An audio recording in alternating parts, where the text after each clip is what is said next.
ಸುರೇಂದ್ರ ಬಾಗಲಕೋಟವ್ರು ಹೇಳ್ದಂಗೆ ಈ ದೇವಸ್ಥಾನದ ಜೀರ್ಣೋದ್ಧಾರ ಮತ್ತು ಸಮುದಾಯ ಭವನಕ್ಕಾಗಿ 30 ಲಕ್ಷ ರೂಪಾಯಿ ಇವತ್ತು ಅನುದಾನ ಬಿಡುಗಡೆಯನ್ನು ಮಾಡಿದ್ದೀವಿ. ಮತ್ತು ಈ ಕೆಲಸ ನೀವು ಸಮಾಜದವರನ್ನೇ ಮಾಡ್ಕೊಂಡು ಹೋಗ್ಬೇಕಂತೇಳಿ ನಾನು ಕೇಳ್ಕೊತೀನಿ. ಯಾಕಂದ್ರೆ ನಿಮ್ಗೆ ಯಾವ ರೀತಿ ಅನುಕೂಲ ಆಗ್ತದೆ.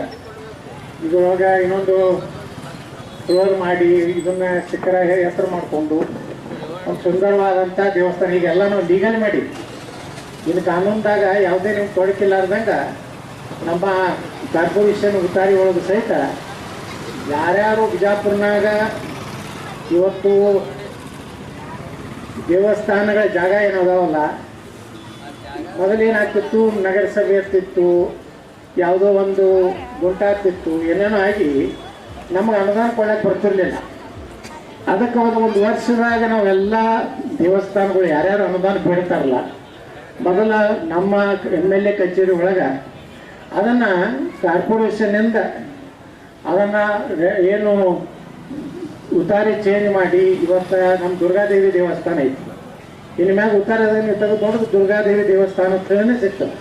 ಮುಂದೆ ಯಾವುದೇ ಅನುದಾನ ಬಂದರೂ ಸಹ ನಿಮಗೇನೂ ತೊಂದರೆ ಆಗದ ರೀತಿಯಲ್ಲಿ ವಿಜಯಪುರದಲ್ಲಿರುವಂಥ ಎಲ್ಲ ಸಮಾಜದ ಒಂದು ನಮ್ಮ ಗೊಂಗಳಿ ಸಮಾಜ ಇರ್ಬೋದು, ಅದೇ ರೀತಿ ನಮ್ಮ ಭೋವಿ ಸಮಾಜ ಇರ್ಬೋದು, ಹರಳೆ ಸಮಾಜ ಇರ್ಬೋದು, ಮಡಿವಾಳ ಸಮಾಜ ಇರ್ಬೋದು, ಈ ರೀತಿ ಏನು ಎಷ್ಟು ಸುಮಾರು 13 ನಮ್ಮ ಇದನ್ನು ಯಾವುದು ನಮ್ಮ ಇವರು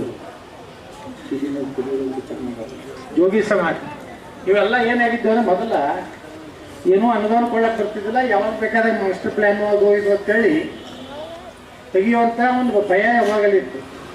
ಆದರೆ ಇವತ್ತೆಲ್ಲನೂ ವಿಜಯಪುರದಲ್ಲಿರುವಂಥ ನಮ್ಮ ಹಿಂದೂ ದೇವಸ್ಥಾನ ಗುಡಿಗೊಂಡಾರೇನದಾವು ಎಲ್ಲ ಆಯಾ ಸಮಾಜ ಹೆಸರಲ್ಲೇ ಉತ್ತಾರ ಮಾಡಿದಂಥದ್ದು. ಇದು ಇಡೀ ಕರ್ನಾಟಕದಲ್ಲೇ ಮೊದಲನೇ ನಗರ ಇದು ವಿಜಯಪುರ ನಗರ. ಅಷ್ಟೇ ಅಲ್ಲ, ಇಷ್ಟು ಅನುದಾನ ಕೊಡಬೇಕಾದ್ರೆ ಇವೆಲ್ಲ ಅಧಿಕೃತದಾದ್ರೆ 25, 30, 40 ಲಕ್ಷ ಕೊಡ್ಲಕತ್ತಿ. ಈಗ ಇನ್ನೂ ಅನೇಕ ಸಮಾಜಗಳಿಗೆ ಕೊಟ್ಟಿದ್ದೀವಿ. ಇನ್ನೂ ನಾವು ಭೋಗಿ ಸಮಾಜಕ್ಕೆ 10 ಲಕ್ಷ ರೂಪಾಯಿ ಕೊಟ್ಟಿವಿ, ಹಳೆ ಸಮಾಜಕ್ಕೆ 10 ಲಕ್ಷ, ಮಡಿವಾಳ ಸಮಾಜಕ್ಕೆ 15 ಲಕ್ಷ, ಟೋರ್ ಸಮಾಜಕ್ಕೆ 10 ಲಕ್ಷ. ಈ ವರ್ಷ ಮತ್ತೆ ಬಿಡುಗಡೆ ಆಗ್ತದೆ. ಮತ್ತೆ ಕಡಿಮೆ ಇತ್ತಂದರೆ ಮತ್ತೆ ರೊಕ್ಕ ಬರ್ತದೆ. ಈ ವರ್ಷನೂ ಬರ್ತದೆ. ರೊಕ್ಕ ಬರೋಕ್ಕೇನು ಕೊರತಿಲ್ಲ. ಕರ್ನಾಟಕದಾಗ ಕೊರತಿರ್ಬೋದು, ಅದು ವಿಜಯಪುರ ನಗರದಾಗ ಕೊರತಿಲ್ಲ. ಹೆಂಗಾರು ಮಾಡಿ ತೊಗೊಂಡು ಬರ್ತೀವಿ. ಯಾಕೆ ಕೊಡ್ತಾರಪ್ಪ ಅಂದ್ರೆ ನಿಮ್ಗೆ ಕೊಡ್ತೈತೆ ವಿಧಾನಸೌಧದಾಗ ಮಾತಾಡ್ತೀವಿ, ಅಂಜಿಸ್ತೀವಿ ಅಂತ ಹೇಳಿ ಬದಲಿಸ್ತೀವಿ ಅಂತೇಳಿ ಅವ್ರು ಏನಾದ್ರು ತೆಗೆದ್ರೆ ಎಲ್ಲ ಹೋಗ್ಬಿಡಪ್ಪ ಕೊಟ್ಟು ಕಳಿಸ್ಬೋದಲ್ಲ ಅಂತೇಳಿ ಕೊಡ್ತಾರೆ. ಮನೆ CM ಸಿದ್ದರಾಮಯ್ಯರು ಬಂದಿದ್ರು.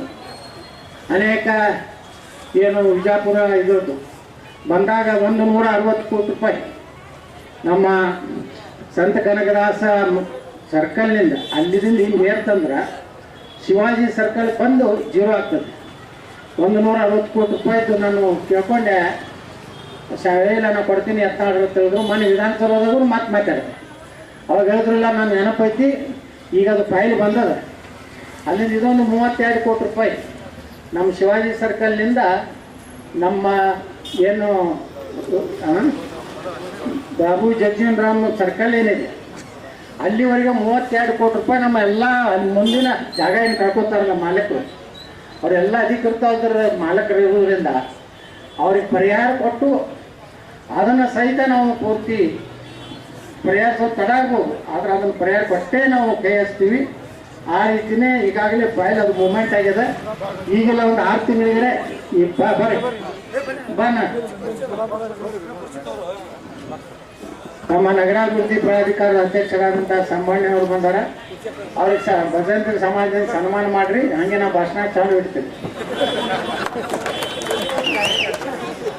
ಅದನ್ನೊಂದು 160 ಕೋಟಿ ರೂಪಾಯಿ ಮಾಡ್ಲಕತ್ತೀವಿ. ಏನೋ ಈ ನೀರಿನ ಟ್ಯಾಕಿದೆ ನಮ್ಮ ತೊಂದರೆ ಬಂದೈತಲ್ಲ, ಇದು ಹೈಕೋರ್ಟ್ನಾಗ ಸ್ಟೇ ತಗೊಂಡ್ಬಂದಾರ. ಅದಕ್ಕದು ಕೆಲಸ ಈ ನಮ್ಮ SP ಆಫೀಸ್ ಎದುರಿಗಿಂದು ಕೆಲಸ ನಿಲ್ತದೆ. ಅದಕ್ಕೆ ಹೈಕೋರ್ಟ್ ಕ್ಲಿಯರ್ ಆಯ್ತಂದ್ರೆ ಎಲ್ಲಿದಿಂದ ನೀವು ನಿಂತು ನೋಡಿದ್ರೆ BLD ರೋಡ್ ನೋಡಂಗೆ ಮಾಡ್ತೀವಿ. ಇದು ಈಗಾಗಲೇ ಮಾಡಿದ್ದೀವಿ. ಇದು ಎಷ್ಟೇ ಏನದಲ್ಲ ನಮ್ಮ SP ಆಫೀಸ್ ಮುಂದೆ ಕೆಲಸ ಉಳಿದದ.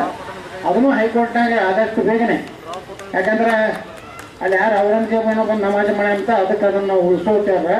ನಾವು ಔರಂಗಜೇಬ್ ನಮಾಜ್ ಮಾಡಿದ್ರೆ ನಾವು ಉಳಿಸ್ಬಾರ್ದತ್ತು ನಾವು ಹತ್ತೀವಿ. ಇಷ್ಟೇ ವ್ಯತ್ಯಾಸ. ಅದಕ್ಕೆ ಹೈಕೋರ್ಟ್ನಾಗ ಐತಿ, ಅದು ವಕಫತ್ ಮಾಡಿಕೊಂಡಿದ್ರು, ಅದು ವಕಫ್ನ ತೆಗೆದು ಅದು ಪೊಲೀಸ್ ಇಲಾಖೆದಾಗೈತಿ. ಅದು ಮೊದಲು ಪೊಲೀಸ್ ಇಲಾಖೆಯಿಂದ ಅವರು ವಕಫತ್ ಮಾಡ್ಕೊಂಡಿದ್ರು. ನಾವೆಲ್ಲ ನಮ್ಮ SP ಅವ್ರಿಗೂ ಅವ್ರು ಕೇಸ್ ಹಾಕಿ ಅದನ್ನು ಗೆದ್ದಾರ. ಈಗ ಅದು ಪೊಲೀಸ್ ಇಲಾಖೆದು ಆಸ್ತಿ ಇದೆ. ಅದಕ್ಕೆ ನಾವು ಹೈಕೋರ್ಟ್ನಾಗ ಬಡದಾಡಕತ್ತೀವಿ. ಅದು ಆಯ್ತಂದ್ರೆ ಈ ಭಾಗದ ಜನರಿಗೆ ಕಂಪ್ಲೀಟಾಗಿ ನಮ್ಮ ಮೇನ್ ರೋಡ್ ಆಗ್ತದೆ. ಇದು ಜೋರಾಪುರ ರೋಡನ್ನು ನಾವು ಮೇನ್ ರೋಡ್ ಮಾಡಿದ್ವು ಅಂದ್ರೆ ಈ ಭಾಗದಲ್ಲಿ ಭಾಳ ದಿವಸ ಆಯ್ತು. ಅದಷ್ಟೇ ಈ ಕಡೆನೂ ಏನು ಬಾಟಲ್ ನೆಕ್ ಹಾಕ್ತಾರಲ್ಲ ನಮ್ಮ SP ಆಫೀಸ್ ತನ, ಈ ಕಡೆ ನಮ್ಮ ಗೋದಾವರಿ ತನ, ಇದನ್ನು ನಾವು ಪ್ರಯತ್ನ ಮಾಡ್ಲಕತ್ತೀವಿ. ಈ ರೀತಿ ಈಗಾಗಲೇ ಸಿಗೋದ್ರ ಬಾಗಲಕೋಟೆ ಅಭಿವೃದ್ಧಿ ಏನೇನಾಗಿತ್ತು ಅನ್ನೋದು ಹೇಳ್ಯಾರ. ಇಲ್ಲೊಂದು ಕಾಂಪ್ಲೆಕ್ಸ್ ಕಟ್ಟಿವಿ. ಅದು ಬರೀ SC ST ಜನಾಂಗದವರಿಗೆ ಅಂಗಡಿಗಳು ಕೊಡ್ಲಾಕ್ ಕೊಡ್ತೇವೆ. ಮತ್ತು ಯಾರು ಭಾಳ ಮಂದಿ ಕೋರ್ಟಿಗೆ ಹೋಗಿದ್ರು, ನಾವು ಆದಿಲ್ ಸಾಹಿನಿಂದ ಹಿಡಿದು ಅಲ್ಲೇ ಇದೆ ಅಂತೇಳಿ. ಆದಿಲ್ ಸಾಹಿನಿ ಈ ಊರದ್ದು ಮಾಲಕಲ್ಲ, ಇದು ಭಾರತ ಸರ್ಕಾರ ಐತಿ, ಇದು ನಾವು ಮಾಲಕ. ಅದು ಗೆದ್ದೀವಿ ಅಲ್ಲಿ ಕೇಸ್ ಗೆದ್ದು. ಈಗ ಮೊನ್ನೆ ಟೆಂಡರ್ ಕರೆದಿದ್ರು, ಅದು ಬಾಡಿಗೆ ರೇಟ್ ಹೆಚ್ಚಿರೋದ್ರಿಂದ ಯಾರೂ ಟೆಂಡರ್ ಹಾಕಿಲ್ಲ. ಇನ್ನೊಂದು ಸಲ ಟೆಂಡರ್ ಕರೀತಾರೆ. ಕಲಿಕಂದ್ರೆ 100% ಅದು SC ST ಜನಾಂಗ ಬಿಟ್ಟರೆ ಯಾರಿಗೂ ಕೊಡೋಕೆ ಬರೋದಿಲ್ಲ. ನೀವು ಯಾರು ಹಾಕೋರಿದ್ರೆ ನೀವು ಹಾಕಬೇಕು. ಅದು ಅವ್ರು ಕೋರ್ಟಾಗಿ ಹೋಗಿದ್ರು, ನಾವು ಇಲ್ಲದೀವಿ, 2 ವರ್ಷದಿಂದ ಇದೀವಿ ಅಂತೇಳಿ. ಅದಕ್ಕೆ ನಾವು ಅವಕಾಶ ಕೊಟ್ಟಿಲ್ಲ.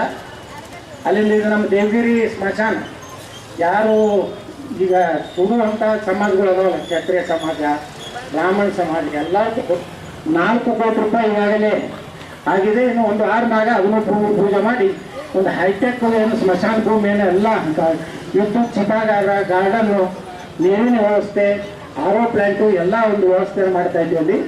ಈ ರೀತಿ ಇವತ್ತು ಏನು ಇನ್ನೂ ಯಾವ ದೇವಸ್ಥಾನಗಳು ಇಲ್ಲ, ಯಾವ್ಯಾವ ಅದ ಅನ್ನೋದು ಇವತ್ತು ನಮ್ಮದು ಇಲ್ಲಿ ಶಾವನಗರ್ನಾಗ ನಮ್ಮ ಮಠ ಯಾವುದಪ್ಪ, ಲವಂಗೇರಿ ಮಠ, ಅವ್ರಿಗೆ ಹಿಂದಕ್ಕೆ 20 ಲಕ್ಷ ಕೊಟ್ಟಿದ್ದೀವಿ. ಅವ್ರೇನೋ ನಮ್ಮ ರೊಕ್ಕ ತಗೋದಿಲ್ಲ, MLA ರೊಕ್ಕ ಮುಟ್ಟುದಿಲ್ಲ ಅಂದಿದ್ರು. ಅದಕ್ಕೆ ಬಿಡ್ರಪ್ಪ ಅಂತೇಳಿ ಬಿಟ್ಟಿದ್ವಿ ನಾವು. ಅದನ್ನೇ ತೆಗೆದು ಮರಾಠ ಸಮಾಜಕ್ಕೆ 20 ಲಕ್ಷ ಕೊಟ್ಟಿದ್ದೀವಿ. ಈ ಮೊನ್ನೆ ಹೇಳಿದ್ರೆ ಇಲ್ರಿ ಏನೋ ನಮ್ಮ ಏನೋ ಮಾತಾಡೋದು ತಪ್ಪು ತಿಳ್ಕೊಬೇಡ್ರಿ, ಮತ್ತೆ ಹಾಕ್ರಿ. ಅದಕ್ಕೆ ನಾವು ತಿಂಡಿಲಿ 50 ಲಕ್ಷ ರೂಪಾಯಿ ಹಾಕಿವಿ ಸಲ ಏನಾಗಿದ್ದಾರೆ.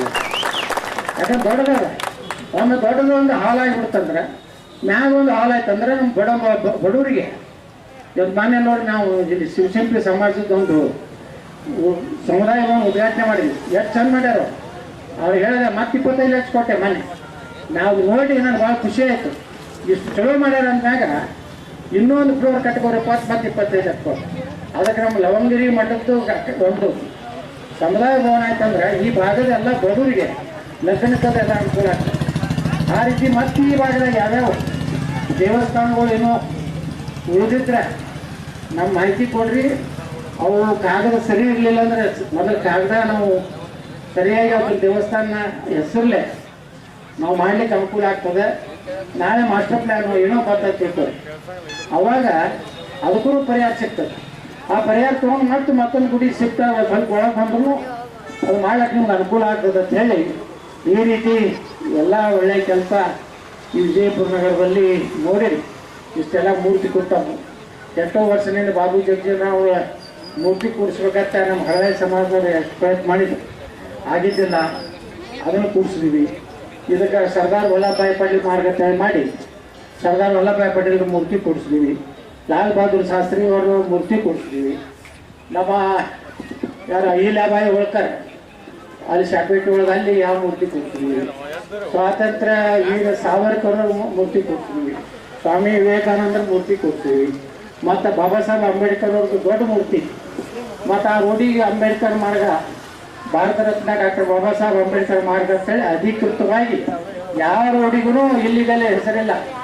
ಎಲ್ಲ 100ಕ್ಕೆ 100 ಇವಾಗ ಶಿವಾಜಿ ಮಹಾರಾಜರ ಮಾರ್ಗ ಅಂತ ಹೆಸರಿಟ್ಟಿವಿ. ಇಲ್ಲಿ ಮುಂದೆ ಗೋದಾವರಿದಿಂದ ನೇತಾಜಿ ಸುಭಾಷ್ ಚಂದ್ರ ಬೋಸ್ ಮಾರ್ಗ ಅಂತ ಹೆಸರಿಟ್ಟಿವಿ.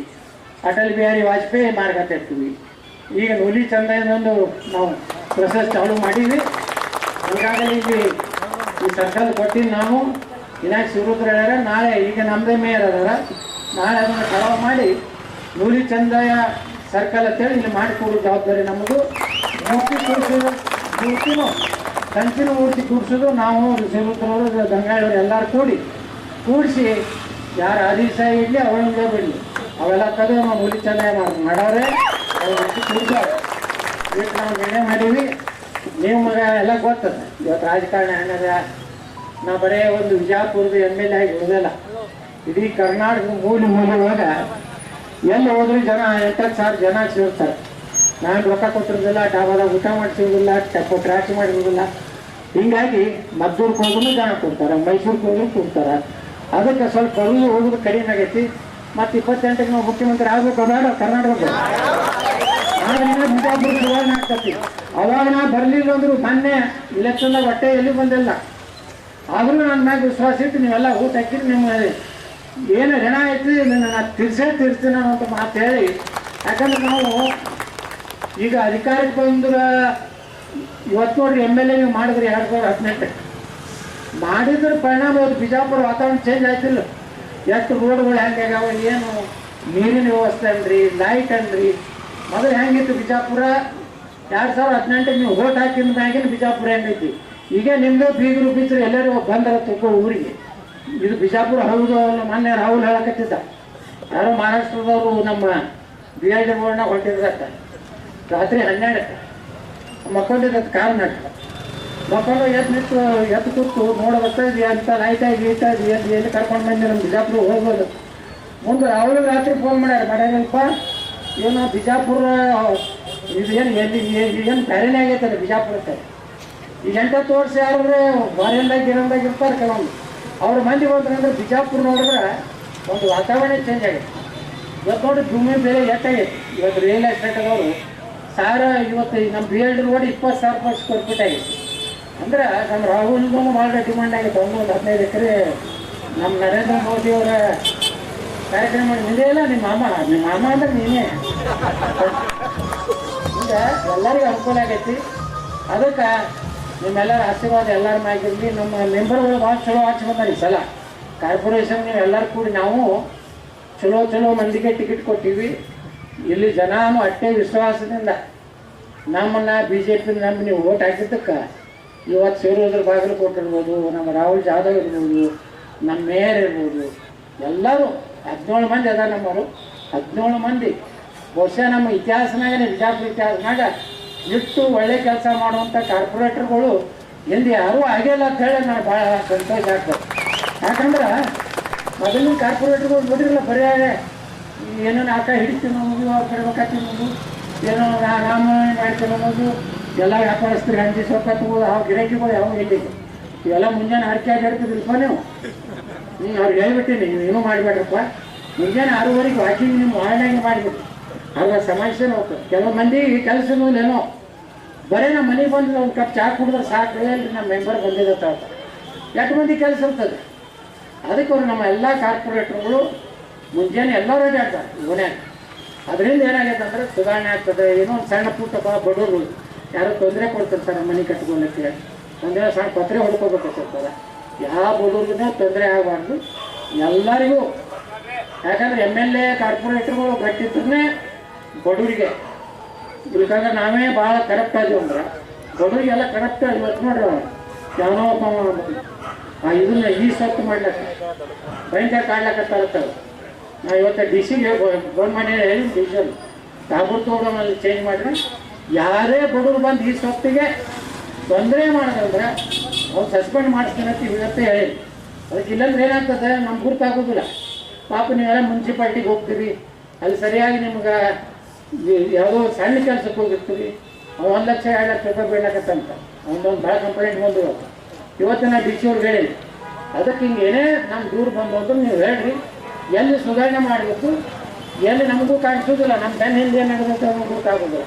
ಅದಕ್ಕೆ ಎಲ್ಲರೂ ನೀವು ಏನೇ ಇದ್ರೂ ಭಯ ಇಲ್ಲಾರ್ದೆ ನಾನು ವಾಟ್ಸಪ್ಗೆ ಹಿಂಗೆ ಆಗೈತೆ ಅಂತಂದು ನೀವು ಮಾಹಿತಿ ಕೊಡ್ರಿ. ನಾನಾಗಲಿ ನಮ್ಮ ಕಾರ್ಪೊರೇಟರ್ ಆಗಲಿ ಯಾವಾಗಲೂ ನಿಮ್ಮ ಕೆಲಸ ಮಾಡ್ಕೊತಿರ್ತೀವಿ ಅನ್ನೋಂಥ ಮಾತು ಹೇಳಿ ಇವತ್ತೆಲ್ಲರೂ ಕೂಡಿ ನಾನು 3 ಸಲ MLA ಮಾಡಿರಿ, 2 ಸಲ MP ಮಾಡಿರಿ, 1 ಸಲ MLC ಆಗಿ 6 ಸಲ ಗೆದ್ದೀನಿ, 3 ಸಲ ಬಿದ್ದೀನಿ. ಮುಂದೂ 28ರ ನಾನು ಕಡಿದೆ ಕುಸ್ತಿ, ಜಂಗಿನಿ ಕಾಲಿ ಕುಸ್ತಿ. ಅದೊಂದು ಕಡೆ ಕಾಯ್ದು ಕರ್ನಾಟಕದ ಒಂದು ಇತಿಹಾಸ ಎಲ್ಲರೂ ಕೂಡ ಮಾಡೋನು. ಬಿಜಾಪುರ ಅಂದ್ರೆ ನೀವು ಎಲ್ಲಿ ಬೆಂಗಳೂರ ಮೈಸೂರು ಕಡೆ ಹೋದಾಗ ಅಟ್ವದಾಗ ಕೂತೀರಂದ್ರೆ ಬಿಜಾಪುರ ಅಂದ್ಕೊಳ್ಳೇನೆ ಏನು ಕೇಳ್ತಾರೆ ನೀವು ಮಂದಿ ಆ ಯತ್ನಾಳ ಊರು ಅನ್ನೋದು ಕೇಳ್ತಾರೆ ಇಲ್ಲ ಎಲ್ಲ ಬೆಂಗಳೂರು ಯತ್ನಾಳಪ್ಪ ಏನು ಡೇಂಜರ್ ಮಾತಾಡ್ಕೊಂಡು ಅವ್ರು ಕೇಳ್ತಾರೆ ಇಲ್ಲ. ಮೊದಲು ಏನಾಗ್ತದೆ ಬಿಜಾಪುರ ಅಂದ್ರೆ ಗೋಳ್ಗೊಂಬಟ್ಟ, ಮೊದಲು ಬಿಜಾಪುರ ಅಂದ್ರೆ ನೀರು ಸಿಗ್ಲಾರ ಊರ, ಬಿಜಾಪುರ ಅಂದ್ರೆ ತುಳಾಪುರ ಆಗ್ತಿದ್ವಿ. ಈಗ ಏನಂತಾರ ಓ ಯತ್ನಾಳ ಏನು ಭಾರಿ ಮಾತಾಡ್ತಾನ್ರಿ, ಭಾರಿ ಗ್ರೇಟ್ ಲೀಡರ್ ಅಂತ. ನಾವೆಲ್ಲ ಅಲ್ಲಿ ಹೋಗೋರು ಇದನ್ನ ಹಾಕಿರ್ತಾರೆ ವಾಟ್ಸಪ್ನಾಗ ವಿಡಿಯೋ ಕೊಡ್ರೆ ನಿಮ್ಮ ಬಗ್ಗೆ ನೋಡ್ರಿ ಹೆಂಗೆ ಹೇಳಕತ್ತಾನೆ. ಅವ ಮೈಸೂರಿಗೆ ಹೋಗಿದ್ದಾವ ಹುಡುಗ, ಅವನು ಹೇಳಕತ್ತಿದ್ದ ಅವ ಯಾರು ಅವರು ಆಟೋ ಡ್ರೈವರ್, ಯತ್ನಾಳ ನಮ್ಮಲ್ಲಿ ಭಾಳ ಫ್ಯಾನ್ಸ್ ಅದಾರ ಅವ್ರಿ, ಭಾರಿ ಮಾತಾಡ್ತಾರೆ ಅವರು, ಅಂಥವ್ರು ಮುಖ್ಯಮಂತ್ರಿ ಆಗಬೇಕು ಅಂತೇಳಿ ಈ ರೀತಿ ಒಂದು ಒಳ್ಳೆಯ ಹೆಸರು ಬಿಜಾಪುರ ತರಂತ ಕೆಲಸ ನಾವು ಮಾಡಿನೋ ಇಲ್ಲ. ಅದಕ್ಕೆ ನಿಮ್ಮೆಲ್ಲರ ಆಶೀರ್ವಾದ ಇರಲಿ ಅಂತ ತಿಳ್ಕೊಂಡು ಇವತ್ತು ನಮ್ಮ ಬಿ ಡಿ ಎ ಚೇರ್ಮನ್ರು ಬಂದಾರ, ಅವರು ಸಣ್ಣ ಪುಟ್ಟ ಏನಾರು ಕೆಲಸ ಇದ್ರೆ ತಗೋರಿ, ಯಾಕಂದ್ರೆ ಇದೇ ಓನೇನವ್ರದಾರ, ನೀವು ಸ್ವಲ್ಪ ಕೆಲಸ ಮಾಡಿರಿ. ಮತ್ತು ಬರೀ ಕಾರ್ಯಕ್ಕೂ ತಡೆಯೋದು ಬೇರೆ ಕೇಳ್ಕೊಂಡು ನಾನು 2 ಮಾತು ಹೋಗ್ತೀನಿ. ಜೈ ಬೇಕು ಹಕ್ಕುಪತ್ರ ಕೊಡೋರಿದ್ದೀವಿ. ಈಗ ಯಾವ ಸ್ಲಮ್ ಉಳಿದವು ಬೆಂಗಳೂರಾಗ ಎಲ್ಲ ಸ್ಲಮ್ನಾಗ ಎಲ್ಲರಿಗೆ ಹಕ್ಕುಪತ್ರ ಕೊಡ್ತೀವಿ. ಯಾರು ಸ್ಲಮ್ ಏರಿಯಾದಾಗ ಅದಾರಲ್ಲ ಮುಂದೆ ಮನೆ ಬಂದು ಅಂದ್ರೆ ನೀವು 1 ಲಕ್ಷ ರೂಪಾಯಿ ತುಂಬಬೇಕಾಗ್ತದೆ. 6 ಲಕ್ಷ ಸರ್ಕಾರದಿಂದ ಕೊಡಿಸ್ತೀವಿ. ಯಾರ್ಯಾರು ಹಳ್ಳಿ ಪತ್ರೆ ಮನೆ ಅದಾವ ಯಾರ್ಯಾರು ಅದಾವ ಯಾವೇ ಇದು ಪೂರ್ತಿ ಸ್ಲಮ್ ಐತಿ, ನಮ್ಮ ಸುರೂತ್ರ ಭಾಗಗಳೊಳಗೆ ಸ್ಲಮ್ ಐತಿ. ಆ ಮನೆಗಳು ಬಂದ ಕೂಡಲೇ ನಿಮ್ಗೆಲ್ಲರಿಗೆ ಇಂಟಿಮೇಷನ್ ಮಾಡ್ತೀವಿ, ನಿಮ್ಮ ಕಾರ್ಪೊರೇಟರ್ ಎಲ್ಲ ಕೂಡ ಮಾಡ್ತಾರೆ. ನೀವು ಅದಕ್ಕೆ ಸ್ಲಮ್ ಬೋರ್ಡಿಗೆ 1 ಲಕ್ಷ ತುಂಬಬೇಕಾಗ್ತದೆ. ನಾವು ಸ್ಲಮ್ ಇಲಾಖೆದಿಂದ ನಿಮ್ಗೆ ನೇರವಾಗಿ 5 ಲಕ್ಷ ರೂಪಾಯಿ ಏನು ಬರ್ತದೆ ನೀವೇ ತೊಗೊಂಡು ಮನೆ ಕಟ್ಟುವಂಥ ಒಂದು ವ್ಯವಸ್ಥೆ ಇಲ್ಲಿ ಮಾಡ್ತೀವಿ. ಇನ್ನೊಂದು 6 ತಿಂಗಳದಾಗ 1,000 ಮನೆ ಬರೋದು ಬಿಜಾಪುರಕ್ಕೆ. ಮೊದಲು ಇದೇ ಓಣಿ ಜೋರಾಪುರನಲ್ಲಿ ಎಷ್ಟು ಸ್ಲಮ್ ನಮ್ಮ ಸರ್ವೆ ಅದಾವಲ್ಲ, ಆ ಸರ್ವೆದಾಗ ಮೊದಲು ನಿಮ್ಮನ್ನೆಲ್ಲ ಕೇಳ್ತೀವಿ ಯಾರು ಮನೆ ಭಾಳ ವೀಕ್ ಅದಾವು, ಸರ್ವೆ ಐತಿ ನಿಂತಿದ್ದವ್ರು ಇಷ್ಟು ರೊಕ್ಕ ತುಂಬ ಕೂಡ ಈಗ ನಮ್ಮ ಗೆದ್ದಲ್ ತಿಪ್ಪಿದೂ ಮಾಡಬೇಕಾಗಿತ್ತು. ಇದನ್ನು ಇನ್ನೊಂದು 1000 ಮನೆ ಕೊಡ್ತೀನಿ ಅಂತ ಹೇಳ್ಯಾರ. ಅದಕ್ಕೆ ಬಂದ ತಕ್ಷಣ ಹೇಳ್ತೀನಿ, ನೀವು 1 ಲಕ್ಷ ಹಾಕಿ 5 ರಿಂದ 6 ಲಕ್ಷ ರೂಪಾಯಿ ಒಂದು ಒಳ್ಳೆ ಮನೆ ಕಟ್ಕೊಳಕ್ಕೆ ವ್ಯವಸ್ಥೆ ನಾವು ಮಾಡ್ತೀವಿ ಅಂತ ಈ ಸಂದರ್ಭದಾಗ ಹೇಳಕ್ಕೆ ಬಯಸ್ತಾ ಇದ್ದೇನೆ.